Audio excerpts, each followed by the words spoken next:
சங்கீதம் 14:7 சொல்லப்படுகிறது, சியோனிலிருந்து இஸ்ரவேலுக்கு ரட்சிப்பு வருவதாக கர்த்தர் தம்முடைய ஜனத்தின் சிறையிருப்பை திருப்பும் போது யாக்கோபுக்கு களிப்பும் இஸ்ரவேலுக்கு மகிழ்ச்சியும் உண்டாகும் என்று வசனம் சொல்லுகிறது. அல்லேலூயா. நான் கிட்டத்தட்ட ஒரு கண்டினியூஸா ஒரு பாயிண்டா நான் கொண்டு வந்திருக்கிறேன். நல்ல வசனத்தை முடிஞ்சவருக்கு கேளுங்க. கர்த்தர் நம்மை ஆசீர்வதிப்பார். தெளிவாய் கேளுங்க.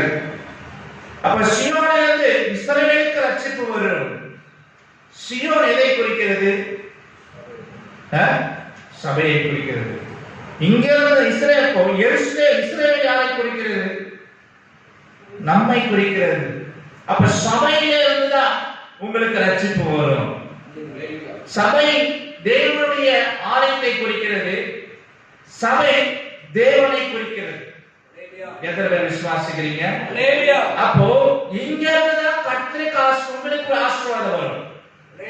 அப்போ இன்னைக்கு திருச்சபைக்கு வருகிறோம், நம்ம தேவனுடைய சமூகத்துல வரோம். நம்ம அப்போ எந்த அளவுக்கு தேவனை நாம் பார்க்க துரிதமாய் வருகிறோமோ கர்த்தர் உங்களுடைய வாழ்க்கையில சீக்கிரமா உங்களை உயர்த்துவார். எத்தனை பேர் விசுவாசிக்கிறீங்க? எங்க பார்க்க வரோம்? சபையில தேவன் இருக்கிறாரு, சபையில தேவன் உலாவுகிறாரு, சபையில நம்ம உயர்த்த வேண்டும், சபையில கர்த்தரை பாட வேண்டும், ஆராதிக்க வேண்டும் என்று அவரை தேடி நீங்கள் துரிதமாய் வரும்போது நிச்சயமா இங்கிருந்தே ஆசீர்வாதத்தை பெற்றுக் கொள்ள முடியும். வசனம் தெளிவாக சொல்கிறது, சியோனில் இருந்து ரட்சிப்பு வருவதாக என்று சொல்கிறது. சபையிலே கர்த்தர் உங்களை ரட்சிக்க வல்லமையுள்ள தேவனாய் இருக்கிறார். சபையிலே கர்த்தர் உங்களை உயர்த்த வல்லமையுள்ள தேவன், ஆசீர்வதிக்க வல்லமையுள்ள தேவனாய் இருக்கிறார். எத்தனை பேர் விசுவாசிக்கிறீங்க? அங்கே திரும்ப பார்க்கும்போது கர்த்தர் தம்முடைய ஜனத்தின் சிறையிருப்பை திரும்ப பண்ணும்போது, நீங்க வரும்போதுதான் உங்களுடைய சிறையிருப்பை கர்த்தர் திரும்ப பண்ணுவார். உங்களுடைய சிறையிருப்பை திரும்ப பண்ணுவார் என்ற விசுவாசம் எத்தனை பேருக்கு இருக்குது? நிச்சயமாக உங்க சிறையிருப்பை உடை தெரிவார். ஏன்னா அவங்க கூட கர்த்தர் இருக்கிறார். இந்த உலகத்தில் இருக்கிறவர்களை பார்க்கிற நமக்குள்ள இருக்கிற தேவன் பெரியவர். அவர் வல்லமையுள்ள தேவன், அவர் அதிசயங்களை செய்கின்ற தேவன், அற்புதத்தை செய்கின்ற தேவன்.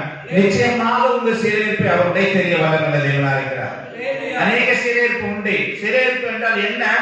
கட்டப்பட்ட ஒரு சூழ்நிலை, அடைக்கப்பட்ட ஒரு சூழ்நிலை.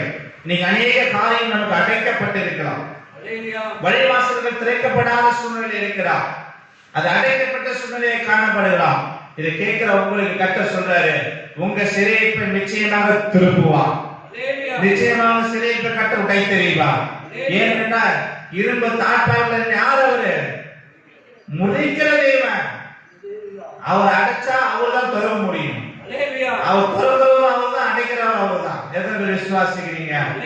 அடைக்கப்பட்ட வழிவாசல்கள் மீண்டும் உங்களுக்கு திறக்கப்படும். இழந்த ஆசீர்வாதத்தை நீங்க திரும்ப பெற்றுக்கொள்ள போறீங்க. முன்ன இருந்த ஆசீர்வாதத்தை காட்டி இன்னைக்கு வருகின்ற புது வருஷத்திலே கர்த்தர் உயர்த்தர வல்லமையுள்ளவர். நீங்க பார்த்த ஆசீர்வாதத்தை விட மேல உயர்த்த வல்லமையுள்ள தேவனா இருக்கிறார். எத்தனை பேர் விசுவாசிக்கிறீங்க? நான் உங்களுக்கு தீர்க்க தரிசனமாய் ஒவ்வொரு வார்த்தையும் சொல்லிக் கொண்டு இருக்கிறேன். ஏன்னா வசனம் அப்படிதான் சொல்லுகிறது, கர்த்தர் தம்முடைய ஜனத்தை சிறையிருப்பை திருப்பும் போது யாக்கோபுக்கு களிப்பு, இஸ்ரவேலுக்கு மகிழ்ச்சி உண்டாகும். யாக்கோபு நீங்க தான், இஸ்ரவேல் நீங்க தான். உங்களுக்கு தான் களிப்பு, உங்களுக்கு தான் மகிழ்ச்சி. எத்தனை பேர் விசுவாசிக்கிறீங்க? விசுவாசிக்கிற மாதிரி கையை தட்டி கர்த்தர் நாமத்தை மிகவும் எழுதலாமே. அப்ப கர்த்தர் என்ன பண்ணுவார்? உங்களுக்கு உங்க வாழ்க்கையை களிப்பை உண்டு பண்ணுவார், உங்க வாழ்க்கையில மகிழ்ச்சியை உண்டு பண்ணுவார். ஏன்னா அவர் உங்களுடைய சிறையிருப்பை மீண்டும் ஆண்டவர் என்ன பண்ண போறாரு? திறக்க போறாரு.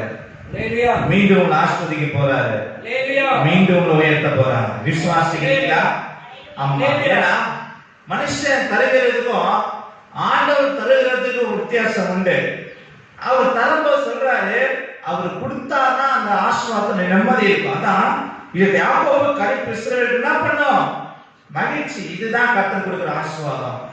ஆமா, கர்த்தருடைய ஆசீர்வாதம் ஐஸ்வர்யத்தை தரும், அது கூட வேதனை கூட்டார் என்று வசனம் சொல்லுகிறது. எத்தனை பேர் விசுவாசிக்கிறீங்க? அவர் கொடுக்கிற ஆசீர்வாதம் என்ன தருது? உங்களுக்கு ஐஸ்வர்யத்தை தரும், ஆனா வேதனை கிடையாது. அவர் கொடுக்கிற ஆசீர்வாதத்துல வேதனை இல்லாத ஒரு ஆசீர்வாதம். பிசாசு ஆசீர்வாதத்தை தரானா அது கொஞ்ச நேரம் தான். என்ன பண்ணும்? அவன் கொடுக்குற மாதிரி கொடுத்து திரும்பி எடுத்துக்குவான். ரொம்ப கஷ்டமா இருக்கும். ஆனா கர்த்தர் பொறுமையா கொடுத்தா சூப்பரா கொடுப்பாரு. ஆபிரகாமுக்கு லேட்டா கொடுத்தா லேட்டஸ்டா கொடுத்தாரு. எத்தனை வயசுல குழந்தை பெற்றுக்கினா? 100 வயசுல. அது வரைக்கும் அவனுக்கு புத்தி சுவாதம் என்ன பண்ணல, இல்ல, அடைக்கப்பட்டது. ஆனா அவனுக்கு தேவையானத கர்த்தர் எல்லாத்தையும் தந்தாரு. ஆனா கடைசி என்ன பண்ணாரு, ஒரு அழகான ஒரு புத்திர சுவாகத்தை கொடுத்தார். அது உடன்படிக்கையாக கொடுத்தார். அநேக சந்ததியை வழிநடத்த முடியாத கொடுத்தார். எத்தனை பேர் விசுவாசிக்கிறீங்க?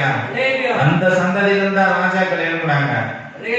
ஆமா, ஆனா விசுவாசம் மட்டும் ஆபிரகாமுக்கு குறையல, ஆனா சாராளுக்கு குறைஞ்சிருச்சு. ஆண்டவர் பார்த்து நினைச்சா.